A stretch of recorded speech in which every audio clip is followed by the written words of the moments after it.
છે અને ત્યારે તનુનવત્વની પ્રાપ્તિ થાય છે. તનુનવત્વ મે તાવતા. બીજી વસ્તુ એ છે કે પ્રભુના ચરણારવિંદમાં 16 ચિહ્નો છે. એ બધા જ ચિહ્નો રસાત્મક છે. એના અર્થ શ્રી હરિરાય મહાપ્રભુજીએ ચરણચિહ્ન વર્ણન નામનો એક ગ્રંથ નાનકડો લખ્યો છે. હરિરાય વાંગ મુક્તાવલીમાં આવે છે. એમાં 16 ચિહ્નોનો અર્થ લખેલો છે. સ્વામીજીના ચરણારવિંદની અંદર પણ ચિહ્નો છે.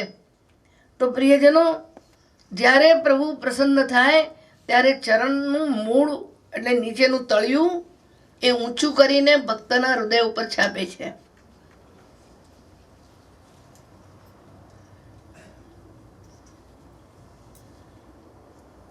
અને એ જ વાત ગોપી ગીતમાં ગોપીજનો માંગી.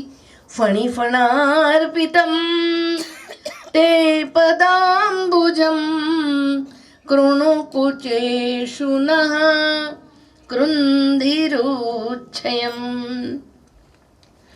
ગોપાંગનાઓએ પ્રભુને વિનંતી કરી, મહારાજ આપનું આ ચરણ કમલ અમારા વક્ષસ્થળ ઉપર છાપો. કૃણુ એટલે એવી રીતે આ ચરણારવિંદ પધરાવો કે અમારા વક્ષસ્થળની અંદર કોતરાઈ જાય. આખા ચરણારવિંદ એની અંદર છપાઈ જાય.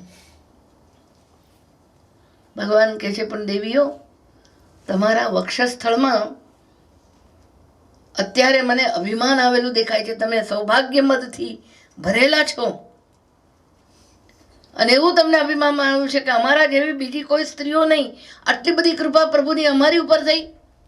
ઘણી વાર તમે જોજો કે માણસોને કૃપાનું પણ અભિમાન આવતું હોય છે. અમે તો મહારાષ્ટ્રીના ખાસ. ઘણા અમારી સાથે રહેનાર લોકોને હવે તો મહારાષ્ટ્રીના ખાસ ખાસ બનવાને બદલે જો એમ થાય ને અમે તો મહારાષ્ટ્રીના દાસ, તો મને લાગે છે કે એ અર્થ જુદો જ જીવનમાં બની જાય. તો એ જે એમનામાં સૌભાગ્ય મદ આવ્યો હતો, ઠાકોરજી કહે છે કે એ ખદબદે છે અને મારા ચરણારવિંદમાં ફફોડા નહીં પડી જાય. પેલા ગોપીજનો ઓછા થોડા હતા, એ તો બહુ મોટી વકીલો હતી. એમણે કહ્યું, મહારાજ તમારા ચરણારવિંદની અંદર તમે સાપ ઉપર નાચ્યા, ફણી ફણાર્પિતમ, નાગના 100 માથા ઉપર આપ નાચ્યા, ત્યારે અંદર ફોલ્લા ન પડે તો વિષથી ભરેલા હતા. તો અમે આપને એમ કહીએ છીએ કે અમે તો આપને માટે સુંદર હૃદયરૂપી ગાદી બિછાવી રાખી છે. સુકોમળ હૃદયરૂપી ગાદી બિછાવી રાખી છે અને એ હૃદયરૂપી ગાદી ઉપર આપ પધરાવો આપના ચરણારવિંદને. યત્તે સુજાત ચરણાંબુરુહમ સ્તનેષુ બીતા શનૈ પ્રિયદધિ મહિકર્કશેષુ યેનાટવી મટસી યદ્વ્યથતેન કેવસ્વેદ કૃપાદિભિર્ભ્રમતિર્ભવદાયુષાન્ન. આપનું આ સુજાત ચરણારવિંદ આનંદ સ્વરૂપ, આનંદ સાગરમાં બિરાજતું કમળ જેમ હોય એવું આપનું આ ચરણારવિંદ એ અમારા વક્ષસ્થળ ઉપર આપ પધરાવો. કારણ કે અમને બહુ જ વિરહ થઈ રહ્યો છે. આપ બહાર બિરાજમાન થયા છો, દોડી રહ્યા છો, અમારાથી દૂર ચાલ્યા જાઓ છો. ક્યાંક આપના ચરણારવિંદમાં ગોખરું વાગતા હશે, કાંટા વાગતા હશે, પથ્થરો ખૂંચતા હશે. હે પ્રાણનાથ, એ ચરણારવિંદને અમારા વક્ષસ્થળ ઉપર પધરાવો. તો પ્રિયજનો, એ ચરણારવિંદ પ્રભુએ ગોપીજનોના વક્ષસ્થળ ઉપર પધરાવ્યા અને ત્યાં સદૈવ પ્રભુના ચરણનો રસ પણ બિરાજે છે, અધરનો રસ પણ બિરાજે છે અને ચરણનો રસ પણ એ હૃદયની અંદર બિરાજે છે. શીતલ ભક્તિ પણ બિરાજે છે અને ઉગ્ર ભક્તિ પણ બિરાજે છે. તો એ વૃત્રાસુર કે છે, નાથ, એ ગોપીજનોના દાસનો હું દાસ બનું. કેમ તું એવું માંગે છે? તારું ડાયરેક્ટ ડાયલિંગ કર ને. વાયા જવાની તને શી જરૂર? ભગવાન સાથે શું સીધો સંબંધ બાંધી શકે છે? પેલો કહે છે ના, હું ડાયરેક્ટ ડાયલોગ ન કરી શકું, કારણ કે મારો અધિકાર જ નથી એટલો. આસુરી શરીર મેળવેલો હું જીવ છું, અને મારો અધિકાર નથી કે અત્યારે પુષ્ટિ પુરુષોત્તમ પ્રભુની સાથે સીધો મારો સંપર્ક થઈ શકે. હું તો દાસોનો દાસ જ બનવાને યોગ્ય છું. એ જો મારી ઉપર કૃપા કરશે, ગોપીજનો, પાદૈક મૂળ દાસ એ ગોપીજનો છે, અને એ જો મારી ઉપર કૃપા કરશે તો સાક્ષાત પ્રભુ પણ કૃપા કરશે. અરે વૃત્રાસુર, ઠાકોરજી તો અત્યારે પણ કૃપા કરી શકે છે, ભવિષ્યકાળ કેમ માગ્યો? ભવિષ્યકાળ એવો થવું, એને પોતાનું ભાન છે કે હું કોણ છું. આ જન્મ મારો અસુર યોનિમાં થયો છે, પ્રભુના ચરણારવિંદમાં રહેવાને લાયક નથી. દેહ મારો આસુરી છે. ગમે તેટલો મારી ઉપર પ્રભુએ કૃપા કરી હશે, પણ આસુરી ભાવ ઉછળ્યા વગર રહેવાનો નથી. એટલા માટે હું ભવિષ્યમાં બીજા જન્મની અંદર આપના દાસનો દાસ બનું. અને પછી એણે 3 વસ્તુ માંગી. પુષ્ટિ ધર્મ અંગીકાર કર્યા પછી એને જીવનમાં જે કરવું જોઈએ, અને આ 3 વસ્તુ આપણે નથી કરતા, એટલા માટે આપણા જીવનની અંદર ભગવત કૃપાનો અનુભવ આપણને થતો નથી. મનસ્મરેત અસુપતેર ગુણાનામ 2 પાઠ મળે છે. ગુણાનામ અને ગુણાન 2 પાઠ મળે છે. ગુણાનામ એ કર્મની ષષ્ઠી છે, અને ગુણાન એ કર્મણી જ છે, એટલે કર્મની અંદર દ્વિતીય વિભક્તિ છે.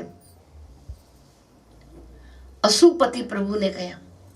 અસુ એટલે પ્રાણ. અસુર અને અસુર બેમાં ફેર કેટલો? અસુર એટલે અસુમ રક્ષતી, કેવળ પોતાની પ્રાણ રક્ષા માટે જે જીવતો હોય, who is living for himself only, who is very selfish personality. એ માણસનું લક્ષ્ય એવું હોય છે કે વર મરો કે કન્યા મરો, પણ ગોરનું તરબાણું ભરો.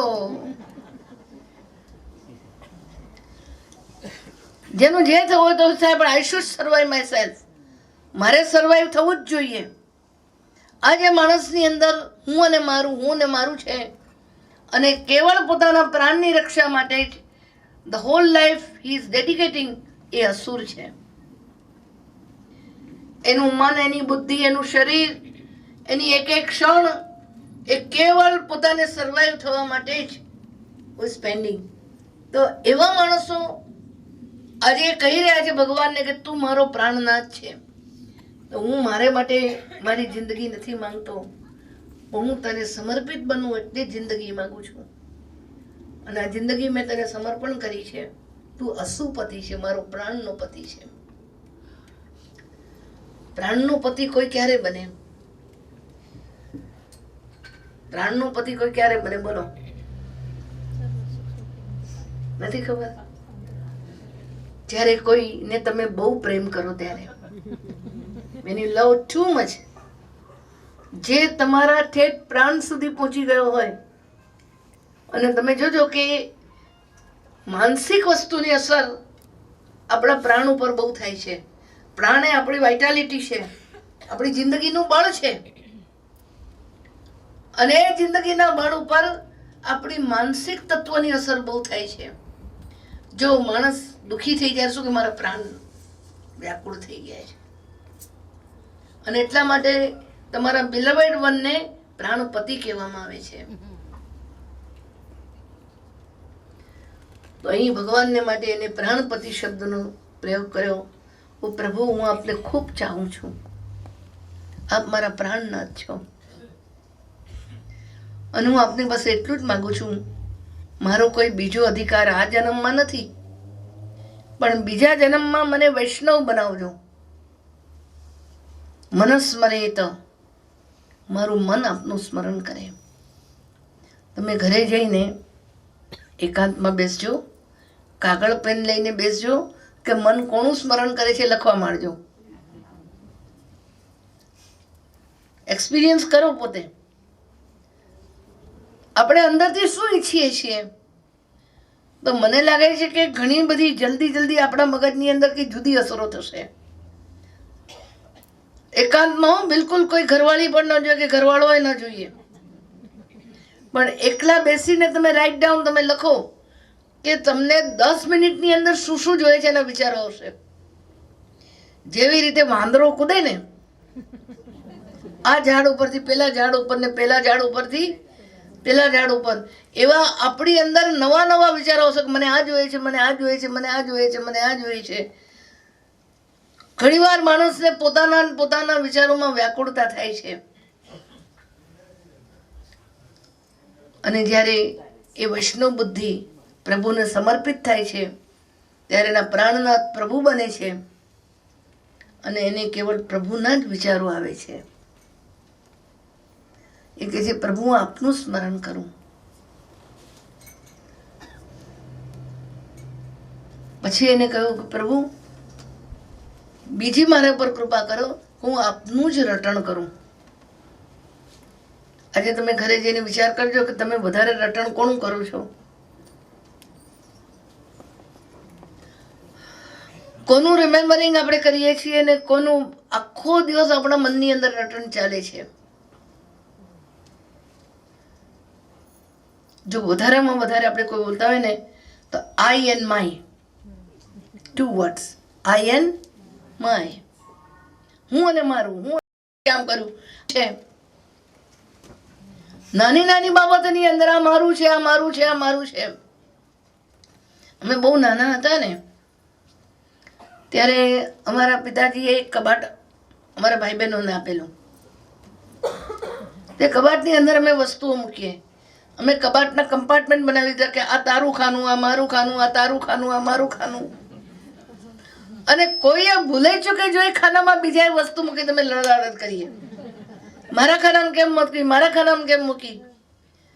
ડિપાર્ટમેન્ટલ સ્ટોર જેવી આપણું જિંદગી છે અને કમ્પાર્ટમેન્ટ જેવી આપણી જિંદગી છે, અને એની અંદર આપણે મારું તારું મારું કર્યા કરીએ છીએ.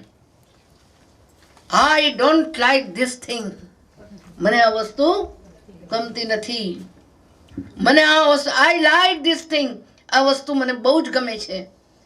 આપણે આપણું સ્મરણ સૌથી વધારે કરીએ છીએ અને આપણું રટન આપણે વધારે કરીએ છીએ. અને એનું કારણ ઉપનિષદ કાર્ય કર્યું. નવા હરે પત્યુક કામાય પતિ પ્રિયો ભવતી, આત્મનસ્તુ કામાય સર્વમ પ્રિયમ ભવતી. પતિ એટલા માટે પ્રિય નથી કે પતિ છે, પણ એટલા માટે પ્રિય છે કે તમને એનાથી કંઈક સુખ મળી રહ્યું છે, તમને સેફટી મળી રહી છે. અને સુખ અને સેફટી ન મળે તો તેરા તેલ ગયા મેરા ખેલ ગયા. આજે દુનિયામાં આ થાય છે ને, તેરા તેલ ગયા મેરા ખેલ ગયા. એટલે છેડો ફાડી નાખતા જરાય વાર લાગે છે. મૂળ કારણ એ જ છે કે આપણે સૌથી વધારે સેલ્ફ વી લવ, આપણી જાતને આપણે વધારે પ્રેમ કરીએ છીએ, અને એટલા માટે આપણે રટણ પણ આપણી જાતનું કરીએ છીએ અને સ્મરણ પણ આપણી જાતનું કરીએ છીએ. પછી ત્રીજી વસ્તુ એણે ભગવાન પાસે માંગી, કારણ કે રટણ અને સ્મરણ એ પોતાને માટે છે, એટલે આત્મને પદ કહ્યું. મનસ્મરેત અશુભતેર ગુણાંસ્તે ગૃણીત વાક કર્મ કરો તુ કાય. અને કાયાથી સેવા કરવાનું માંગ્યું. એ પરસ્મય પદમાં માંગ્યું કે પ્રભુ આપને સુખ થાય એવી સેવા કરું. ઘણા માણસો પોતાને ફાવે એમ સેવા કરે, પોતાને સુખ થાય એવી સેવા કરે. એક ગામમાં એક બેન હતા, એ 12 વાગે ઠાકોરજીને જગાડે. પછી એમને પૂછ્યું તમે આમ કેમ કરો છો?